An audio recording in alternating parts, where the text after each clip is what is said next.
신약성경 51면 마태복음 27장 57절에서 66절까지의 말씀입니다. 교독하겠습니다. 저물었을 때에 아리마대의 부자 요셉이라 하는 사람이 왔으니 그도 예수의 제자라.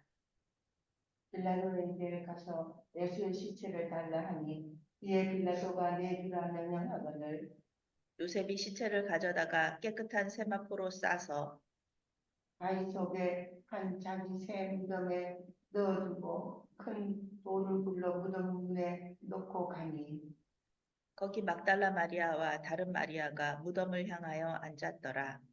그 이튿날은 준비일 다음 날이라 대제사장들과 바리새인들이 함께 빌라도에게 보여 이르되 주여, 저 속이던 자가 살아있을 때에 말하되 내가 사흘 후에 다시 살아나리라 한 것을 우리가 기억하노니 그러므로 명령하여 그 무덤을 사흘까지 굳게 지키게 하소서. 그의 제자들이 와서 시체를 도둑질하여 가고 백성에게 말하되 그가 죽은 자 가운데서 살아났다 하면 후에 속임이 전보다 더 클까 하나이다 하니 빌라도가 이르되 너희에게 경비병이 있으니 가서 힘대로 굳게 지키라 하거늘 그들이 경비병과 함께 가서 돌을 인봉하고 무덤을 굳게 지키니라. 아멘. 할 수 있는 일을 하자, 할 수 있는 일을 하자라는 제목으로 말씀 전할 때에 많은 은혜 받으시기 바랍니다. 아멘.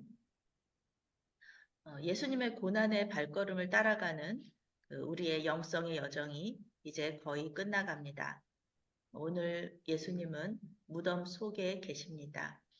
초대교회는 성토요일에 침묵을 지키고 금식하면서 기도하면서 내일 있을 부활절 예배를 준비했습니다.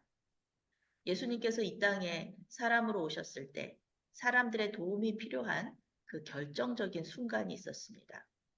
하나님께서 우리를 신뢰하셔서 우리 사람을 신뢰하셔서 맡겨주신 두 가지의 일이 있는데 아기 예수님을 죽이려고 했던 그 헤롯 왕에게서 아기 예수님을 보호하는 것이었습니다. 아기 예수님은 스스로 보호할 수가 없으니까요.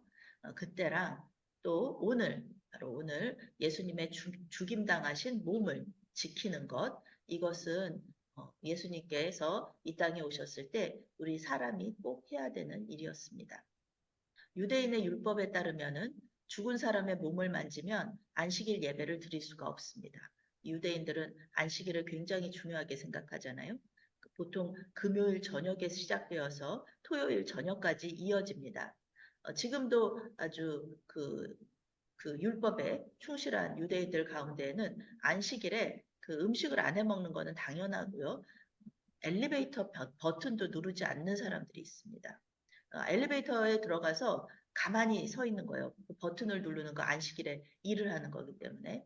그래서 가만히 엘리베이터 안에 있으면은 외국인들, 율법을 상관하지 않는 그런 외국인들이나 다른 사람들이 누를 때까지 기다리는 거예요.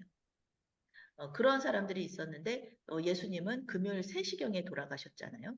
그러니까 안식일이 시작되기 얼마 안 되는 거예요. 해가 저으면서부터 그 안식일이 시작되니까. 그러니까 안식일이 시작되면 누구도 예수님의 몸을 만질 수가 없는 겁니다. 로마 당국은 십자가형을 받은 사람들의 시체를 그냥 한 구덩이에다가 던져서 넣어버려요. 죄인이기 때문에 애도를 금지합니다. 구덩이에 던져진 여러 시체들 속에서 예수님의 몸이 어떻게 될지 아무도 모르는 것입니다. 이스라엘은 또 날씨가 덥잖아요. 거기다 또 예수님의 몸은 피와 땀으로 더럽혀져 있었기 때문에 지금 구덩이에 던져지면은 그 예수님의 시신은 손상될 가능성이 많았습니다. 물론 부활하신 예수님은 이러한 손상에 이런 훼손에 전혀 영향을 받으시지 않으실 것입니다. 그런데 구약의 예언에 따르면은요, 예수님의 뼈는 하나도 부러지지 않아야 됩니다. 그렇게 예언이 되어 있습니다. 예수님의 뼈는 하나도 부러지지 않을 것이다. 예수님은 모든 구약의 예언을 이루신 분, 모든 구약의 예언을 성취하신 분이기 때문에 뼈에 손상이 있으면은 안 되는 것입니다. 이때 예수님의 시신이 손상되지 않도록 나선 사람이 바로 아리마대 요셉입니다. 성경은 이 사람이 공회원이고 부자이면서 예수님의 제자라고 말합니다. 사내들인 공회가 예수님을 죽이는 것을 이 사람은 막지 못했습니다. 그렇지만 예수님의 시신을 보호하는 것은 할 수 있었습니다. 그는 빌라도에게 가서 시신을 내어달라 이렇게 청합니다. 성경은 저물었을 때에 아리마대 요셉이 빌라도에게 갔다 이렇게 말하고 있습니다. 굉장히 아슬아슬하게 예수님의 시신을 받을 수 있었습니다. 그러나 혼자서는 예수님의 시신을 수습할 시간이 부족했습니다. 물론 예수님의 무덤하고 그다음에 골고다가 가까이 있었지만 혼자서는 이 안식일 시작 전에 예수님의 그 시신을 수습할 수 있는 그런 시간이 부족했는데 오늘 말씀 마태복음에는 나와 있지 않지만 요한복음에는 예수를 밤중에 찾아갔던 니고데모가 몰약과 침향 섞은 것을 가지고 와서 예수님을 장례했다. 이렇게 말하고 있습니다. 두 사람이 예수님을 시신을 수습하면서 그 유대 율법대로 그 관습대로 유대의 장례 풍습대로 장사하고요. 그리고 아무도 그 묻히지 않은 새 무덤에 예수님을 모신 것입니다. 요셉이 예수님을 모신 그 무덤은 자기를 위해서 준비했던 곳입니다. 부자니까 무덤을 미리 만들어 놓은 거죠. 무덤에 짐승들이 들어가서 예수님의 시신을 훼손하지 않도록 큰 돌을 굴려서 이제 무덤분에 놓고 무덤을 막고 이렇게 가게 됩니다. 또한 이 사람들 말고요. 성경은 요셉과 니고데모 외에 여인들이 있었다라고 말합니다. 막달라 마리아와 다른 마리아가 무덤을 향하여서 앉아 있었다. 이렇게 얘기하는데요. 이 막달라 마리아하고 다른 마리아, 이 다른 마리아는 마태복음에서는 그 예수님의 어머니 마리아를 이야기합니다. 정확하게 예수님의 어머니 마리아다 얘기를 하고 있지는 않아요. 성경에서는. 그런데 이 마태복음의 그 배경 속에서는 이 다른 마리아가 이 어머니였을 것이다 라고 얘기하는 거죠. 이들이 요셉과 니고데모와 함께 예수님의 시신을 수습했는지 안 했는지 성경은 말해주지 않습니다. 유대인의 관습에 따르면은 여자들은 남자와 여자의 시신 모두 수습할 수 있어요. 그런데 남자들은 남자의 시신만 수습할 수 있고 여자의 시신은 수습하지 못합니다. 그래서 성경은 단지 이 여인들이 무덤을 향하여 앉아 있었다라고만 이야기하고 있습니다. 이 여인들은 안식일이 지나면 다시 와서 예수님의 몸에 향료를 바를 계획으로 무덤이 어디 있는지 알아야 되니까요. 무덤이 어디 있는지 확인하려고 같이 따라온 것입니다. 예수님의 십자가의 그 길을, 이 고난의 길을 이 여인들은 계속해서 울면서 따라갔고요. 예수님의 그 십자가에서 죽으심도 다 받고 모든 그 제자들은 도망갔지만 이 여인들은 울면서 받고 그 다음에 예수님 죽으신 다음에 어떻게 가서 어디에서 계셨고 또 무덤 속에 어디 누워 계셨는지 그것을 다 이 여인들은 본 겁니다. 결과적으로 예수님의 죽으심과 부활하심을 직접 목격한 이 증인이 되었습니다. 예수님의 시신을 보호한 또 다른 사람들이 있습니다. 이 사람들은 예수님의 제자도 아니었고요. 악한 의도를 가진 사람들이었습니다. 그렇지만 결국은 예수님의 시신을 지켰다라는 겁니다. 이들은 대제사장과 바리새인들로 예수님을 죽였던 사람들입니다. 그들은 예수님께서 사흘 만에 다시 살아나리라 하는 말씀이 걸린 거예요. 그래서 빌라도를 찾아옵니다. 그들이 예수님의 부활을 믿은 것이 아니라 예수님을 속이는 자라고 부르거든요. 그들은. 영어 성경은 거짓말쟁이로 번역하는데 원어로는 사기꾼, 미혹하는 자라는 뜻입니다. 예수님을 사기꾼이다, 미혹하는 자다 이렇게 부르는 것이죠. 이단이다 이렇게 부르기도 하고요. 정작 제자들은 지금 예수님의 십자가 죽음에서 이제 충격을 받아가지고 절망 속에 빠져 있거든요. 그런데 이 악한 자들은 예수님의 말씀을 기억하고 제자들이 시신을 훔쳐가서 부활하셨다 이렇게 속일까봐 걱정이 되는 거예요. 그래서 종교 지도자들은 빌라도에게 가서 얘기하는 거죠. 예수님이 저 속이는 자가 저 거짓말쟁이가 말한 사흘 동안 무덤을 굳게 지켜달라 이렇게 요청하는 겁니다. 그래서 빌라도가 허락하자 이들은 예수님의 무덤에 사람들이 접근하는 것을 막는 거예요. 그리고 무덤 문을 끈으로 고정해가지고 아무도 들어가지 못하게 임봉했다. 그리고서는 군인들을 파수꾼들을 거기다가 지키게 하는 거예요. 그래서 아무도 못 들어가게 주변의 사람들 못 오게. 그래서 이 제자들이 이 사람들을 이 예수님의 시신을 훔쳐가서 부활했다 이런 말을 못하게 꽁꽁 그 묶어놓고 이 무덤 문을 묶어놓고 아무도 못 들어가게 아무도 못 만지게 임봉을 하는 것입니다. 결국은 예수님을 이렇게 예수님의 시신을 이 사람들이 지금 그럴 의도는 아니었지만 지켜주고 있는 것이죠. 우리는 하나님이 무슨 대단한 일을 시키실까 아주 두려워할 때가 있습니다.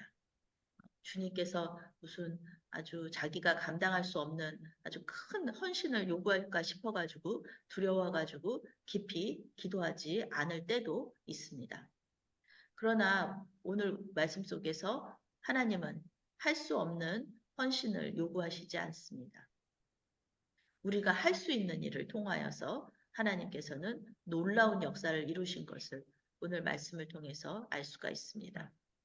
오늘 말씀 속에 나오는 아리마대 요셉과 니고데모, 막달라 마리아, 또 다른 마리아의 헌신이 작다 이런 의미는 아닙니다. 그들은 그저 자신들이 할 수 있는 최대한의 헌신을 했다는 의미입니다. 요셉이나 니고데모는 높은 신분의 사람이었지만 예수님의 죽음을 막지 못했습니다. 하나님께서 선택하신 인류의 구원 방법이 예수님의 십자가 죽음이었기 때문이다. 그것도 맞습니다. 그러나 그들의 마음 속에도 종교 지도자들과 로마 당국에 있는 그 당국에 대한 두려움이 있었기 때문에 당당하게 나서서 예수님은 죄가 없습니다. 예수님을 죽이지 마십시오. 이렇게 나서지 못했다는 것입니다. 또한 예수님 당시에 여인들의 신분이 낮았어요. 그래서 여인들 역시 예수님의 고난을 지켜볼 수밖에 없었습니다. 나서가지고 로마 군인들하고 싸울 수도 없었고요. 그리고 사내들인 그 종교 지도자들하고 싸워서 예수님을 지켜낼 수도 없었습니다. 그러나 이 여인들은 제자들이 모두 도망가는 상황 속에서도 예수님의 죽음의 순간을 함께 했습니다. 그리고 예수님의 무덤까지 동행했습니다. 이들은 자신들이 할 수 있는 최선의 헌신을 했습니다. 그런데 놀랍게도 이들은 예수님의 시신을 지켰고 구약의 모든 말씀이 성취되는데 아주 큰 역할을 감당하였습니다. 사랑하는 여러분, 하나님께서는 우리에게 우리가 할 수 없는 무슨 큰 헌신을 요구하지 않으십니다. 우리는 그저 할 수 있는 것을 하면 됩니다. 나머지는 하나님께서 알아서 하십니다. 우리의 작지만 최선의 헌신을 통해 하나님은 놀라운 역사를 이루어 가십니다. 우리가 고난주간에 교회에 나가서 함께 모여서 특별 새벽 기도회를 하지는 못하지만 이렇게 중예배당에 모여서요. 함께 새벽 기도회를 하게 하신 것은 주님께서 아주 우리에게 놀라운 은혜를 베풀어 주신 것입니다. 그리고 이 예배를 또 하나님께서 기쁘게 받으실 줄로 믿습니다. 우리는 작고 연약하고 힘도 없고 또 나이도 들었고요. 또 병들었지만 우리가 할 수 있는 최선의 헌신을 통해서 주님은 이 지역사회를 변화시키시고 또 하나님 나라를 강화하시고 확장하실 것입니다.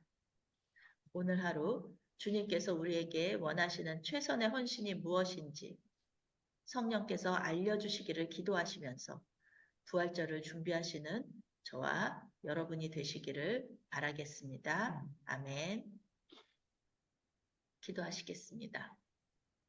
사랑의 하나님, 연약한 우리를 신뢰하셔서 주님의 일을 맡겨주시니 감사합니다.